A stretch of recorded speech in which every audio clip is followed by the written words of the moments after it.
Hello అండి, అందరికీ నమస్తే. నేను పుష్యమి.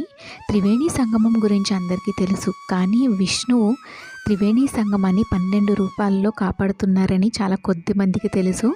అది కూడా వేణి మాధవ రూపంలో.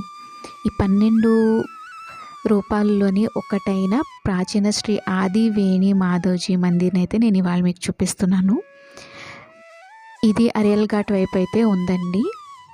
మిగతా గుడులు కొన్ని గంగా వైపు కూడా ఉన్నాయి. పురాణ గాథల ప్రకారం అయితే చెప్పబడిన కథనైతే నేను ఇప్పుడు చెప్తున్నాను. ఈ గుడి చుట్టూ ఉన్న బ్యూటిఫుల్ పెయింటింగ్స్ చూపిస్తూ ఒక ప్రదక్షిణ చేస్తూ మీకు ఈ కథనైతే చెప్తాను. త్రేతాయుగంలో గజకర్ణుడు అనే రాక్షసుడు ఉండేవాడు. ఒకరోజు త్రివేణి సంగమానికి వచ్చి అందులో స్నానం చేస్తే తన వ్యాధులన్నీ తొలగిపోతాయి. ఒక్కసారి స్నానం చేస్తే ఇన్ని వరాలు పొందగలిగితే ఆ నదుల్ని తనతో పాటు తీసుకువెళ్తే మరిన్ని ఫలితాలు పొందొచ్చని భావించి 3 నదులను పూర్తిగా తాగేశాడంట. అప్పుడు దేవతలు, మానవులు, కిన్నెరులు అందరూ విష్ణుమూర్తిని శరణు వేడగా శ్రీ మహావిష్ణువు సుదర్శన చక్రంతో గజకర్ణుని సంహరించి త్రివేణి సంగమాన్ని యథాస్థితిలో పునరుద్ధరించారని పురాణాల్లో చెప్పబడింది. సో ఇలాగే మీకు ఇంట్రెస్ట్ ఉంటే గనక మీరు నాకు ఓం వేణి మాధవాయ నమః అని కామెంట్ చేయండి. దాన్ని బట్టి మిగతా నాకు వీలైనప్పుడు మిగతా వీడియోస్ని కూడా తప్పకుండా నేను పోస్ట్ చేస్తాను. ఇప్పుడైతే మనం దేవుని దర్శించుకుందాము. అలాగే ఇక్కడ ఉండే పండిట్ అంటారు కదా, పూజారి గారు మనకి త్రివేణి సంగమం యొక్క విశిష్టతను కూడా చెప్పారు. అది కూడా లాస్ట్ వరకు చూడండి, హిందీలో అయితే చెప్పబడింది. ఇప్పుడైతే మనం వేణి మాధవ్ని దర్శించుకుందాం. త్రివేణి సంగమం స్నానం తర్వాత ఈ దర్శనం చాలా పుణ్య ఫలితాన్ని ఇస్తుంది. వీడియో నచ్చితే లైక్, షేర్, సబ్స్క్రైబ్.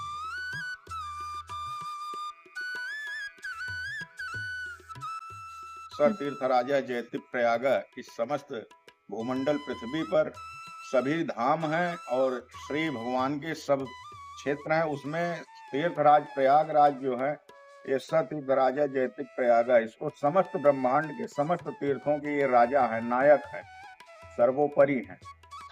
इसलिए यहाँ पे 6 देवताओं का विशेष स्थान है। त्रिवेणियम, माधवम, सोमम, भारद्वाजम, जवाटुभुम, वंदे अक्षयवटम, शेषम प्रयागम तीर्थनायकम। तुम राजा सर्वतीर्था नाम, तुम्हें वह जगदप पिता सतीर्थ राजा जयति प्रयाग।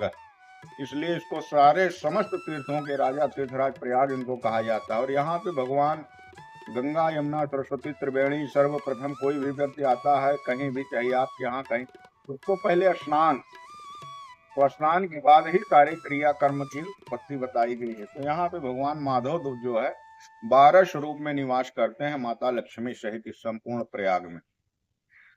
तो इनका जो महत्व है ये आदि अनादि काल से है। प्रयाग के माधव देवता जो है प्रधन याग, इस प्र से प्रथम फर्स्ट और याग से यज्ञ। ये सृष्टि जो दिखाई दे रही है चराचर जगत, जब इसका निर्माण ब्रह्मा ने किया, हमारे वैदिक सनातनी परंपरा के हिसाब से जब इसका निर्माण प्रथम बार इस सृष्टि को निर्माणित किया गया तो ब्रह्मा के मन में विचार आया, इस वैदिक मानव जीवन सभ्यता को जीवित रखने के लिए सर्वप्रथम यज्ञ किया जाए।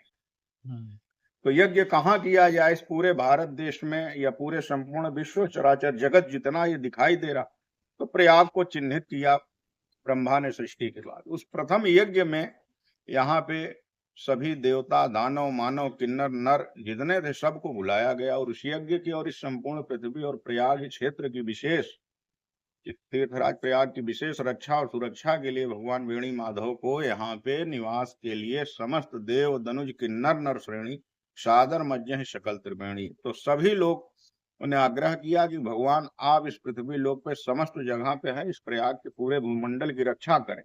तो ये तब से भगवान वेणी माधव की परंपरा चली आ रही है कि तीर्थ में स्नान करने आए व्यक्ति तो कम से कम एक माधव का तो दर्शन, किसी भी एक माधव का दर्शन अनिवार्य रूप से करना चाहिए। यहाँ के गवाह हैं कि आप प्रयाग क्षेत्र में रहते हैं, आप प्रयाग में आए दर्शन करने, गंगा स्नान करने या किसी भी मनोकामना की पूर्णाहुति, तो पहला काम ये है कि त्रिवेणी स्नान के बाद किसी भी एक माधव का दर्शन करिए जो भी आपके पास में। और नहीं अगर दर्शन कर सकते तो त्रिवेणी स्नान करते समय ही भगवान माधव माधव माधव का 3 बार स्मरण करने से भी दर्शन का पुण्य प्राप्त।